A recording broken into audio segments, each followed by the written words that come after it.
If we want to understand how biblical values are established, we need to look at the greatest leader who ever lived, Jesus. Oh, yes. Jesus didn't simply teach values. He demonstrated them. Yes. On the night before his crucifixion, Jesus did something his disciples never expected.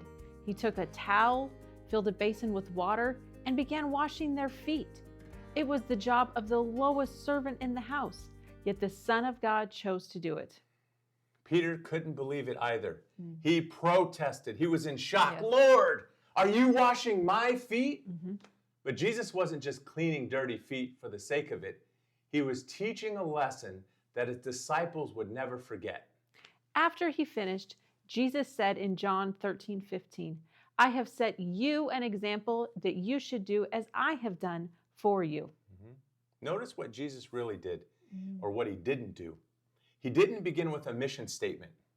He didn't hand his disciples a list of core values. Yes. He modeled the values first and then called his followers to live those values in real life.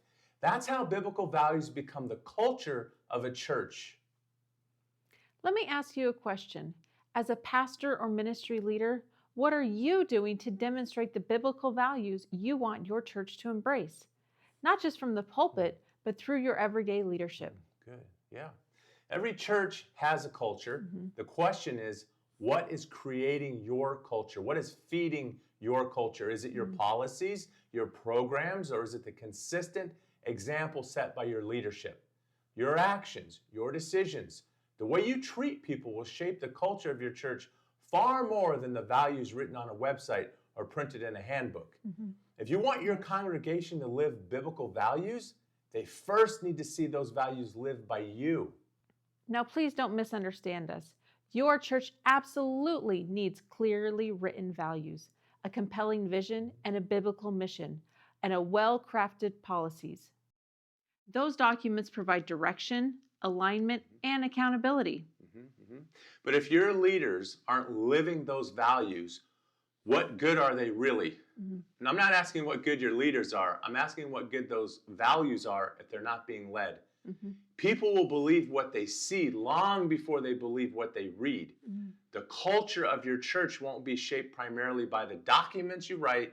They'll be shaped by the examples you live. Yes. Write your documents out. Write your values out. Write your vision and your mission statement out. That's what we do at Management Action Group. But you have to apply those values, vision, mission, and policies to create a real culture, a biblical culture of Christ.